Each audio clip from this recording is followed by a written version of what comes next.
Doctor BR Ambedkar Konaseema జిల్లా Amalapuram collectorate వద్ద aqua రైతులు ధర్నా నిర్వహించారు. అమలాపురం మండలం కొంకపల్లి క్షత్రియ కళ్యాణ మండపం వద్ద నుండి మోటార్ సైకిల్పై ర్యాలీ బయలుదేరారు. అధిక సంఖ్యలో ఆక్వా రైతులు మా బాధలను అర్థం చేసుకోవాలని, ముఖ్యంగా కరెంటు వివాదంలో ప్రతి రైతుకు మేలు చేయాలని, అధిక బిల్లులు వసూలు చేసే పనిలో ఎలక్ట్రికల్ అధికారులు ఉన్నారని, ఆక్వా రైతులను ఆనుకుని కొన్ని వందల కుటుంబాలు బ్రతుకుతున్నాయని, అలాంటి ఆక్వా రైతులకు అన్యాయం చేయవద్దని, చెరువులు, మేతలు, ఫీడ్ విషయంలో కూడా అధిక ధరలు లేకుండా చూసి ప్రభుత్వం రైతులను ఆదుకోవాలని జిల్లా కలెక్టర్ కార్యాలయం వద్ద వినతి పత్రం అందజేశారు. ఈ కార్యక్రమంలో దొందుకూరు సత్యబాబు, రాజు, నాని, రాజు, చమటపల్లి నాగభూషణం, గుమ్మల సురేష్ తదితరులు పాల్గొన్నారు. అక్కడ మా ప్రతినిధి కేజీరావు తెలుసుకోవడం జరుగుతుంది. రైతుల దగ్గర నుంచి అక్రమంగా వసూలు చేసి అదే ఆదాయం చూపిస్తున్నారు. వాళ్ళు సక్రమంగా నడుచుకుని సక్రమంగా ఉద్యోగాలు చేయకుండా అక్రమంగా ఈ తెలుగు తక్కువ రైతుల్ని అక్రమంగా కరెంటును లో వోల్టేజ్ ఇచ్చి దాని వల్ల యాంప్స్ పెరిగి తర్వాత బిల్లు పెరిగిందని చెప్పి ఏసీడీలు తీసుకొచ్చి కడతావా చస్తావంట కూర్చున్నారు. ఇది చాలా దారుణం. విద్యుత్ వర్గాల చాలా దారుణంగా ప్రవర్తిస్తూ రైతులు నటిస్తూ నాసి రకమైన విద్యుత్ సప్లై చేస్తూ మోటార్లు కాలిపోవడానికి లో వోల్టేజ్ వస్తాయి. మనం పెట్టుకున్న విద్యుత్ అంతా 440 వోల్ట్స్ ఇవ్వాల్సిన రైతుకి 380, 390 ఫీల్డ్ లో రుజువైంది. అంటే 380, 390 వోల్ట్స్ ఇచ్చారంటే యాంప్స్ పెరిగిపోద్ది అంటే మనం 10 HP వాడుకున్నప్పుడు అది 20 HP వాడుకున్నట్టు చూపిస్తుంది. అంటే ఆ 10 యాంప్స్ వాళ్ళ వల్ల యాంప్స్ పవన్ కళ్యాణ్ గారికి, మా శాఖ మార్చులైన అచ్చెన్నాయుడు గారికి కోనసీమ ఆక్వా రైతుల తరపున విన్నవించుకునేది ఏంటంటే, ప్రస్తుతం ఆక్వా పరిశ్రమ ఇంటి లీటర్ మీద ఉంది. ఇది అతిశయోక్తి కాదు.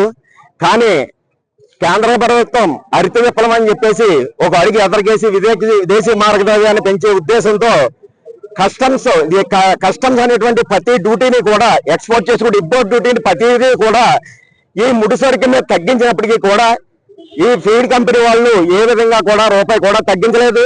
అలాగే ఇది వరకు గత ప్రభుత్వం ఉన్నప్పుడు సోయా 87 రూపాయలు అయ్యిందని చెప్పేసి సోయా బేస్ లో 15 రూపాయలు పెంచడం జరిగింది.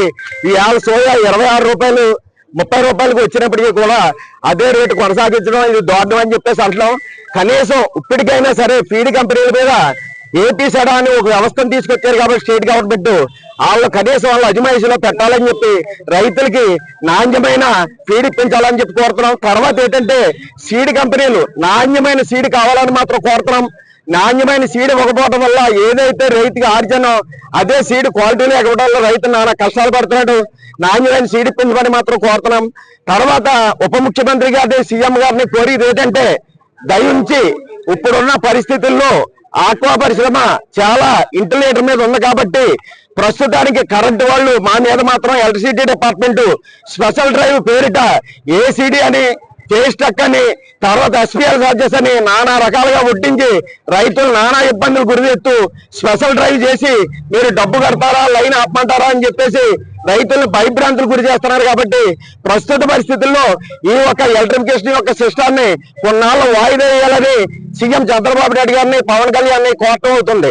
తర్వాత ఏంటంటే ఇదే పరిస్థితి కొనసాగితే మొన్న మార్చి నెలలో, ఫిబ్రవరి నెలలో 16, 17, 18 రోజుల్లో ఎంక్లేవ్ అనే లాడ్జిలో ఒక హోటల్లో పెట్టినప్పుడు నారా చంద్రబాబు నాయుడు గారు హరిత విప్లవాన్ని మనకి విదేశీ మార్గద్రవ్యాన్ని పెంచే దృక్పథంతో 4 లక్షల ఎకరాలు ఇప్పుడు ఆక్వాలో ఉంది కాబట్టి 4 లక్షలని 10 లక్షలు తీసుకెళ్తామని చెప్పేసి ఆ రోజు మీటింగ్ లో చెప్పడం జరిగింది. ఇదే పరిస్థితి కొనసాగితే 4 లక్షలు 10 లక్షలకు వెళ్తాం కాదు, ఈ 4 లక్షలు లక్షలు పడిపోవడానికి కూడా రైతులు సంసిద్ధంగా ఉన్నారని, ఇదే పరిస్థితి కొనసాగితే రాబోయే రోజుల్లో రైతులు దీనికి కాపాడే ప్రకటించడం తప్ప వేరే గత్యంతరం లేదని చెప్పేసి తెలుపుకుంటూ సెలవు తీసుకుంటాను. ప్రధానమైన కారణం ఇవాళ ఆక్వా రంగం చాలా ఇబ్బందికరమైన పరిస్థితుల్లో ఉంది. మరి ఆక్వా ఫ్యామిలీగా చెప్పుకునేటువంటి exporters, seed producers, feed producers వీళ్ళంతా ఒక ఫ్యామిలీగా చెప్పుకునేటువంటి వీళ్ళంతా కూడా రైతుని అధపాతాలను తొక్కడానికి ప్రయత్నం చేస్తున్నారే తప్ప ఏ విధంగా ఫ్యామిలీగా సపోర్ట్ చేయట్లేదు. వీళ్ళు మరి పెంచినటువంటి విద్యుత్దారులు డిపార్ట్మెంట్ ఉన్నటువంటి ల్యాబ్సెస్ ని వాళ్ళు కప్పిపుచ్చుకోవడం కోసం ఆ తప్పిదాలన్నింటినీ కూడా రైతుల మీదకేంటి ఏసీడీలని, ఎస్ఎల్ఎస్ ఛార్జీలు అని చెప్పేసి అక్రమంగా విద్యుత్ వసూలు చేసి రైతుల యొక్క నడ్డి విరుస్తున్నారు. అలాగే ఫీడ్ ధరలు ఎప్పుడో గత సంవత్సరంలో పెరిగినటువంటి ముడి సరుకుల్ని ఆధారంగా చేసుకుని పెంచినటువంటి ధరలు అది 40% దాంట్లో ధరలు తగ్గినప్పటికీ కూడా ఏమాత్రం ధరలు తగ్గించకుండా అదే ధరలు కొనసాగిస్తూ వీళ్ళంతా ఒక సిండికేట్ గా ఏర్పడి ఈ ఎవరైతే feed producers, seed producers, exporters అయితే ఎవరు ఏర్పడుతున్నారో వీళ్ళు ముగ్గురు 1+1+1 కాదు, వీళ్ళంతా కలిసి 1+1+1=3 యాక్చువల్ గా.